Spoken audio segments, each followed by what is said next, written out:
That was some swing, you're right. I'd like to say I am, but considering you smiled at me and then walked into the back alley, no, I'm not. I'm dying from a fatal disease, and if you still touch me, I will die. You still there? Bollocks. The teasing tone in his voice makes me frown in annoyance. Would you be so kind as to, let go of me? The man grins at my complaint. Ah, so cold. You sure you can stand? He helps me up as I find my balance with the crutch. I turn around and get to see him more clearly. Still, that was impressive. If it was only a small one, I wasn't fast enough to do anything about it myself. I didn't get the proper look at the thing before it was sent flying, but it was some sort of creature. Probably one of the monsters that Aaron was talking about. It was most likely that it had only been aiming at the hen and not the boy. We don't know that for sure. Be careful before you say things like that. Christ. Had that been the hostile presence that I felt? Could I have been wrong? That's when I noticed that the man is still standing there watching me. You're not from around here, aren't you? I can tell by the way you're just staring at me, mindlessly, thinking of things that had happened. How did you know? You're a master! Well, I'm pretty new here myself, but I'm sure I would have noticed someone like you. No, you could say I just arrived today. I arrived at this village today. I've been in this sort of vicinity for about a week. Not that that makes any sort of difference at all. I see. My name is Gavin. Really, Gavin? I'm just going to think of you as Welsh now. What's the Welsh player's fly half name? Gavin. Oh my god, I can't remember his name. Hang on a second. Henson! It's Gavin Henson! I'm just going to think of Gavin Henson every time this guy appears now. I can see it already. No, we're not going to skip. I haven't skipped a thing, you bastard. Lena! Or Lena.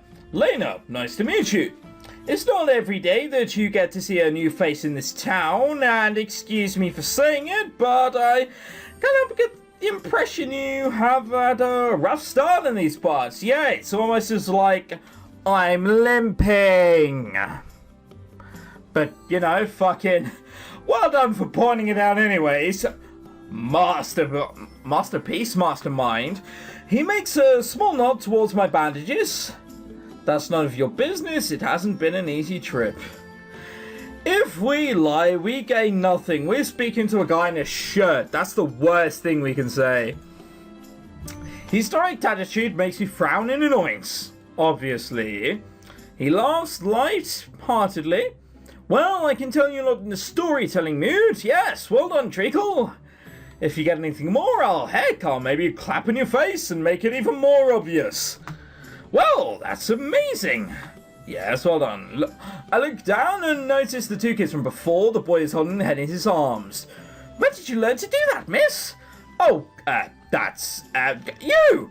This is the second time today someone calls me in that manner. Annoyed, I turn my head and see someone familiar appearing between the trees, not too far away. Tobias.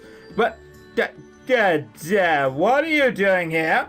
His face is a mix of surprise and then anger. This is the first time I've seen him riled up like this as he hastily approaches us. The first time you've seen him riled up like this, you're surprised, Lena? Lena. You're surprised, Lena? Like, to be fair, we have just fucked off out of his house, gone down to a village we're not supposed to know exists, that he protects, and we've just waltzed around. And you're surprised that he might be a little riled? I wonder why. You were supposed to stay in the cottage. You can't tell me what to do. I'll leave if I want to. Oh, don't tell me we're like a fucking teenager. You can't tell me what to do. I'll do whatever. Etc. You know each other? Gavin looks both surprised and amused by this. Tobias shoots him an angry glare. And you want to stay out of this. It's none of your business. So we're supposed to dislike you. To be fair, you do have white hair. You are probably at least 150 years old if we're to believe any fantasy ever. None of his business? And what is this place? None of my business? What? You told me you lived here alone, that you alone had found me and brought me back, then what is this town? You're right, it is none of your business. All you have to do is get better and go back to where you came from. Your kind has nothing to do here. Right, pause the video here. Discussion time. Do we think Tobias is right? Do we think twat oldish I am probably Father Christmas and at least 150 years old is right?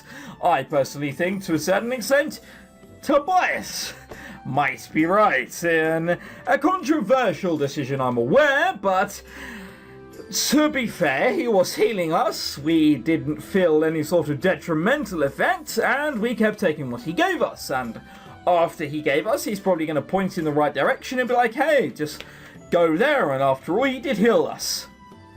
But who do you think is right? Let me know, why not? My kind? Hey, I'd be getting a little overboard here, Tobias. Why don't you give the nice lady a rest? You shouldn't be, yelling at a woman when she is hurt. You sexist bastard. After shooting Gavin in yet another icy scare, Tobias finally backs down. Fine, do whatever you want. And then he turns around and leaves on the spot. Oh my, he was, certainly in a good mood. Am I about to ask, oh, what's he like when he's in a bad mood? And Gavin's going to be like, oh, worse, or something like that. I just stand there, look in the direction where Tobias disappeared without answering. Oh, I didn't ask. Oh, well done me. Well, I guess it's about time we got back in town. What did you say?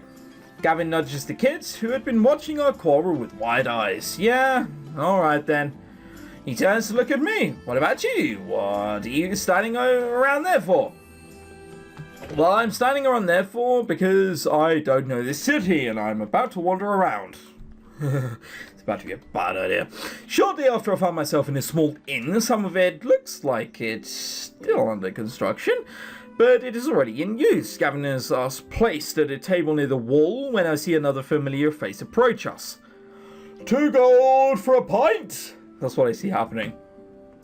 Oh, not even 2 gold for a pint, it's just her. Damn it to hell. Oh, there you are again. Just sit tight, I'll get you something good. You work here? My sister and I run this place, so just relax, this is on me. Oh, you're too kind. I say you're too kind, I don't have any money. Had you not said that, I'd have been fucked. Erin disappeared out of sight once again. Before long, she returns with 2 plates of dinner for us. Enjoy. Thank you, Erin, that's very nice of you. Don't mention it. Oh, and by the way, do you remember to drink your tea? Tea? Yes, I believe Tobias gave some tea for you. You know this? Were you the one who gave us the tea? In which case, I am amazingly convinced that that's what you should have done. Sarcastic face. Oh, that is from you? My sister made it. She's really good with herbs and healing. If you drink it, you'll get better much faster. Thank you. I'll remember that. I won't remember that at all. Erin just smiles and then returns to her duties. So the tea had come from her too. You know her too? Oh, not really. It seems like she was one of these people who helped me out when I got hurt. I see you strayed pretty far in those mountains when you got hurt. What at all are you doing all the way up here? If we tell you, will you judge us? Because I feel you will. And you'll judge us rather hard at that.